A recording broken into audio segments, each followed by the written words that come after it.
देखो, खुदावंद का हाथ छोटा नहीं हो गया कि बचा ना सके, और उसका कान भारी नहीं है कि सुन ना सके, बल्कि तुम्हारी बदकरदारी ने तुम्हारे और तुम्हारे खुदा के दरमियान जुदाई कर दी है, और तुम्हारे गुनाहों ने उससे तुमसे रूपोश किया, ऐसा कि वो नहीं सुनता, क्योंकि तुम्हारे हाथ खून से और तुम्हारी उंगलियां बदकरदारी से आलूदा हैं। तुम्हारे लब झूठ बोलते और तुम्हारी जुबान शरारत की बातें बकती है।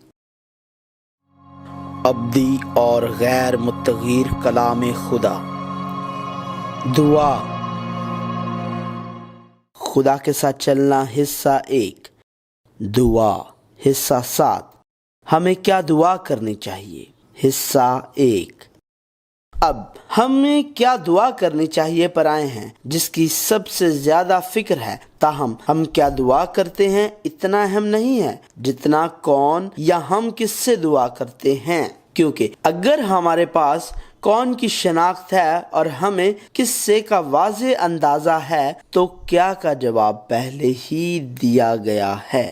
अब तक हमने सही दुआ और खुदा जो ये दुआ सुनता है के दरमियान इस ताल्लुक को देखा है, जो दूसरे मज़ाहब के ख्वाहिश करने और काफरों की मबहम और बेतहाशा चीखो पुकार से मुख्तलिफ है। हमने देखा है कि मसीहियों की दुआ दरअसल खुदा के साथ ताल्लुकात को बरकरार रखने के बारे में है। हमने देखा कि खुदा की ला तब्दील और कामिल मोहब्बत एक बहुत बड़ी मोहब्बत है जो हमारे अमाल पर मबनी नहीं है। लिहाजा हमें पहले ये जान लेना चाहिए कि खुदा बाइबल के जरिए हमसे क्या कहना चाहता है। हमें ये जानने की जरूरत है कि बतौर खुदा के फर्जंद क्या करना है। बाइबल बयान करती है कि दुआ जिसमें हम मांगते हैं हम इस बात की जिसके लिए खुदा चाहता है कि हम दुआ करें कि परवाह किए बगैर महज अपने लालच के मुताबिक मांगते हैं। हम उसे वसूल नहीं कर सकते हैं। तुम में लड़ाइयाँ और झगड़े कहाँ से आ गए? क्या उन ख्वाहिशों से नहीं जो तुम्हारे अज़ा में फसाद करती हैं? तुम ख्वाहिश करते और तुम्हें मिलता नहीं, खून और हसद करते हो और कुछ हासिल नहीं कर सकते। तुम झगड़ते और लड़ते हो, तुम्हें इसलिए नहीं मिलता कि मांगते नहीं।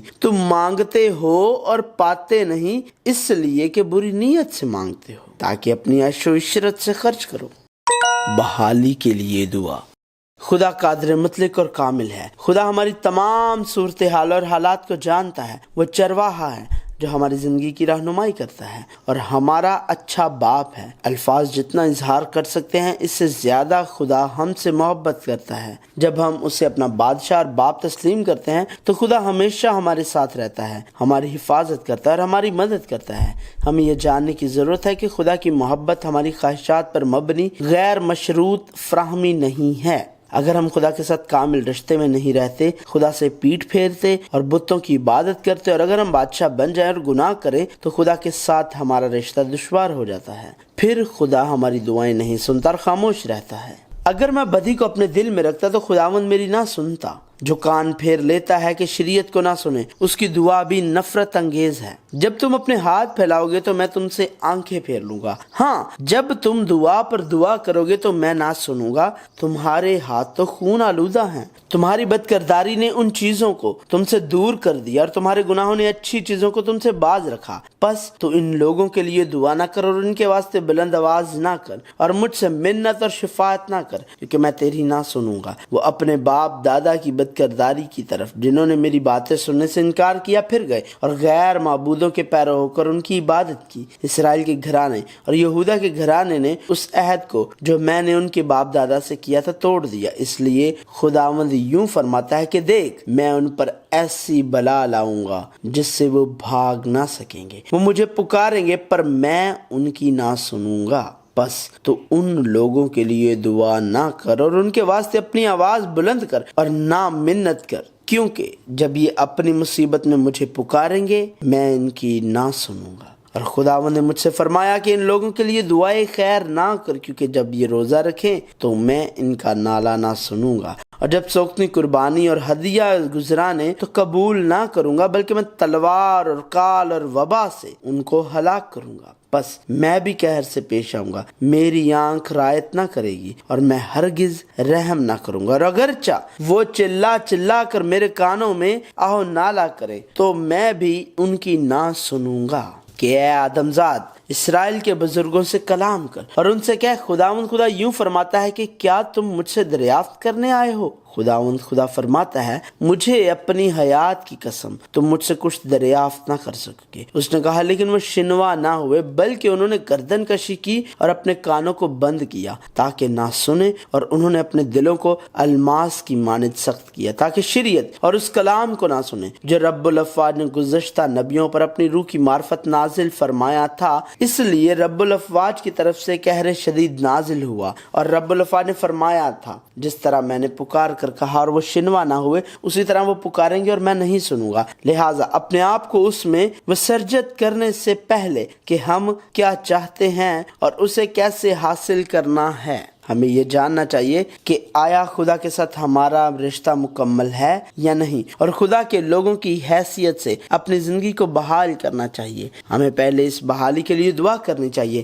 بائبل میں بہت سے ایمانداروں نے اپنے مسائل کے لیے دعا کرنے سے پہلے خدا کے لوگوں کے گناہوں کے لیے خدا کے ساتھ مکمل بحالی کی دعا کی۔ موسیٰ نے دعا کی، سیموئیل، عزرا، نہمیہ اور دانیل نے بھی بحالی کے لیے دعا کی۔ جب تک خداوند مل سکتا ہے اس کے طالب ہو، جب تک وہ نزدیک ہے اسے پکارو۔ شریر اپنی راہ کو ترک کرے اور بد کردار اپنے خیالوں کو، اور وہ خداوند کی طرف پھرے اور وہ اس پر رحم کرے گا اور ہمارے خدا کی طرف سے، کیونکہ وہ کثرت سے معاف کرے گا، کیونکہ میں تمہارے حق میں اپنے خیالات کو جانتا ہوں۔ خداوند فرماتا ہے یعنی سلامتی کے خیالات، برائی کے نہیں، تاکہ میں تم کو نیک انجام کی امید بخشوں۔ تب تم میرا نام لوگے اور مجھ سے دعا کرو گے اور میں تمہاری سنوں گا، اور تم مجھے ڈھونڈو گے اور پاؤ گے جب پورے دل سے میرے طالب ہوگے۔ اس طرح بحالی کی دعا کرنے کا کہا گیا ہے۔ خداوند جو پورا کرتا اور بناتا اور قائم کرتا ہے، جس کا نام یہوہ ہے، یوں فرماتا ہے کہ مجھے پکار اور میں تجھے جواب دوں گا، اور بڑی بڑی اور گہری باتیں جن کو تو نہیں جانتا تجھ پر ظاہر کروں گا۔ یہ ٹھیک ہے، ہمیں ہمیشہ اپنے آپ کو کلام کے ذریعے پرکھنا چاہیے، اور اگر خدا کے ساتھ ہمارا تعلق کامل نہیں ہے تو ہمیں پہلے بحالی کی دعا کرنی ہوگی۔ اگر خدا کے ساتھ آپ کے تعلقات میں کوئی مسئلہ نہیں ہے تو ہم ایمان کے ساتھ آگے بڑھ رہے ہیں، اور جب ہم بحالی کے لیے اپنے آپ کو جانچتے ہیں تو ہمیں نہ صرف خدا کے ساتھ اپنے تعلقات بلکہ اپنے ذاتی تعلقات کا بھی جائزہ لینا چاہیے۔ یسوع نے کہا خداوند اپنے خدا سے اپنے سارے دل اور اپنی ساری جان اور اپنی ساری عقل سے محبت رکھ۔ پہلا اور بڑا حکم یہی ہے، اور پھر کہا اور دوسرا اس کی مانند یہ ہے کہ اپنے پڑوسی سے اپنے برابر محبت رکھ۔ خدا کی محبت اور پڑوسیوں سے محبت کے مابین اپنے آپ کی مانند بھی شامل ہیں۔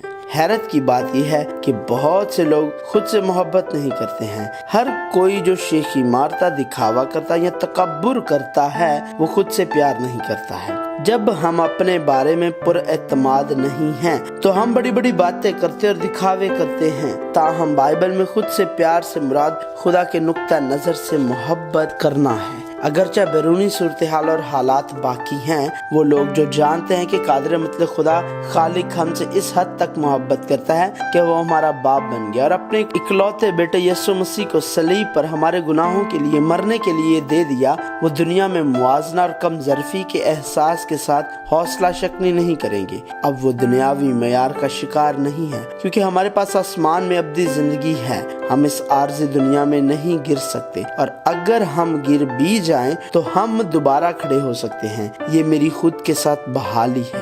بائبل جو وقت سے ماورا ہے دعائیہ سلسلہ میں ہمیں کیا دعا کرنی چاہیے جاری ہے۔